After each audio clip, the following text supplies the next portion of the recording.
गौतम बुद्ध की हमारी इन कहानियों से आप जीवन के महत्वपूर्ण सवालों के जवाब जान सकते हैं, जैसे ये जीवन क्यों है, जीवन क्या है, इस जीवन का उद्देश्य क्या है।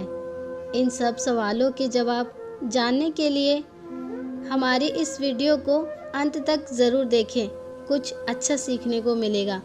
तो चलिए बढ़ते हैं आज की कहानी की ओर। बहुत समय पहले की बात है, एक गांव में गरीब इंसान रहता था। उसके साथ उसकी पत्नी और 2 छोटे छोटे बच्चे भी थे। उसका अपने परिवार का पालन पोषण करना बहुत कठिन हो गया था। उसका दिमाग काम नहीं करता था और मन भी अशांत रहने लगा था। तभी उसने अपना घर छोड़ने का फैसला लिया। एक रात जब उसकी पत्नी और दोनों बच्चे सो रहे थे तो वो चुपचाप घर से चला गया। रात में बिना किसी मंजिल के वो आदमी चलता जा रहा था। तभी अचानक उसने देखा कि एक नदी के किनारे भगवान बुद्ध अपने शिष्यों के साथ बैठे हैं। उसी वक्त उसने निर्णय लिया कि वह अब सन्यासी हो जाएगा और भगवान बुद्ध का शिष्य बनकर यहीं रहेगा। उसके बाद वह भगवान बुद्ध के चरणों में जाकर गिर गया और उनसे विनती करने लगा कि वो उसे अपना शिष्य बनाकर अपने साथ रख लें। भगवान बुद्ध ने उस गरीब इंसान की बात सुनकर उसे अपना शिष्य बनाकर अपने साथ रख लिया। भगवान बुद्ध अपने शिष्यों के साथ आगे बढ़ते हुए रास्ते में चलते चलते थक गए थे। सब रुककर एक पेड़ के नीचे विश्राम करने लगे। तभी भगवान बुद्ध को गर्मी के मारे बहुत तेज प्यास लगने लगी। उन्होंने अपने नए शिष्य से कहा, यहाँ पास में ही एक सरोवर है, तुम जाकर वहाँ से पानी ले आओ। भगवान बुद्ध का आदेश मानकर वह सरोवर से पानी लेने चला गया। जब वह सरोवर के पास पहुँचा तो उसने देखा कि कुछ जंगली जानवर सरोवर में उधम मचा रहे हैं। जैसे ही वह सरोवर के और पास गया, सारे जानवर वहाँ से भाग जाते हैं। लेकिन सरोवर में कीचड़ से सड़े गले पत्ते ऊपर तैर रहे थे, जिसके कारण उसका मन नहीं मान रहा था।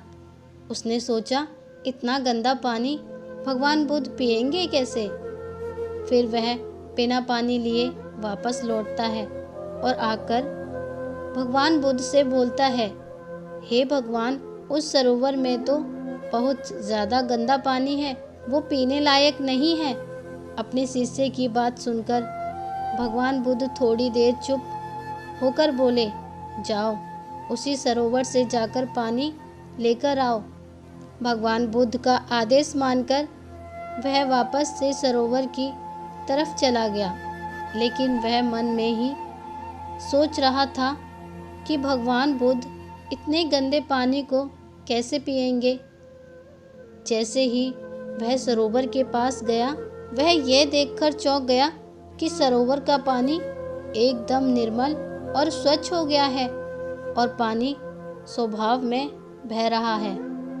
उसने पानी लिया और भगवान बुद्ध के पास आते ही उनसे प्रश्न करता है, भगवान, थोड़ी ही देर में सरोवर का मैला पानी इतना साफ कैसे हो गया? फिर भगवान बुद्ध ने उसे समझाते हुए कहा, जब जानवर पानी में उधम मचाए हुए थे तब सरोवर का कीचड़ उभर आया था, लेकिन कुछ देर शांत रहने पर कीचड़ फिर से नीचे बैठ गया और पानी पहले जैसा फिर से निर्मल और स्वच्छ हो गया। ठीक इसी तरह से हमारे मन की स्थिति भी ऐसी ही होती है। जीवन की कठिनाइयों और भाग दौड़ हमारे मन में उथल पुथल पैदा कर देती है, जिसके कारण हम बिना सोचे समझे गलत निर्णय ले लेते हैं। लेकिन कोई भी निर्णय लेने से पहले अगर हम अपने चित्त को शांत रखें और धैर्यपूर्वक बैठकर सोचें तो हमारे मन की वो उथल पुथल भी पानी की कीचड़ की तरह नीचे बैठ जाती है और तब हम जो भी निर्णय लेते हैं वो हमेशा सही होता है। इसीलिए बुरे समय में इंसान को अपना धीरज नहीं खोना चाहिए। भगवान बुद्ध की ये बातें सुनकर उसका दिमाग खुल जाता है और जब वह शांति से बैठकर सोचता है तो उसे अपनी ही गलती नज़र आती है। फिर उसे समझ में आता है कि उसने अपना घर छोड़ने का गलत निर्णय लिया था। फिर वो भगवान बुद्ध के चरण स्पर्श करके उनसे ज्ञान लेकर अपने घर की ओर वापस चला जाता है। तो दोस्तों, कैसी लगी है हमारी आज की ये बौद्ध कहानी? थोड़ी सी भी पसंद आई है तो वीडियो को लाइक कीजिएगा, शेयर कीजिएगा, चैनल को सब्सक्राइब कीजिएगा ऐसी ही बौद्ध कहानी सुनने के लिए और नया ज्ञान प्राप्त करने के लिए। मिलती हूँ एक और अच्छी कहानी के साथ। तब तक के लिए आप सभी अपना ख्याल रखिएगा। Bye bye.